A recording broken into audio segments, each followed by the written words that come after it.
वार्ताळि वाराहि वाराहि वराहमुखि वराहमुखि अंदे अंदिनि नमः रुन्दे रुन्दिनि नमः जम्बे जम्बिनि नमः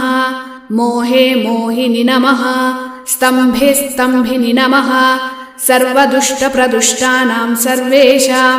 सर्ववाक्सिद्धसक्चुर्मुखगतिजिह्वस्तम्भनं कुरु कुरु शीघ्रं वश्यं कुरु कुरु ऐं ग्लौं ठः ठः ठः ठः हुं अस्त्राय फट् स्वाहा। ॐ ऐं ह्रीं श्रीं ऐं ग्लौं ऐं नमो भगवति वार्ताळि वार्ताळि वाराहि वाराहि वराहमुखि वराहमुखि अंदे अंदिनि नमः रुन्दे रुन्दिनि नमः जम्बे जम्बिनि नमः मोहे मोहिनि नमः स्तम्भे स्तम्भिनि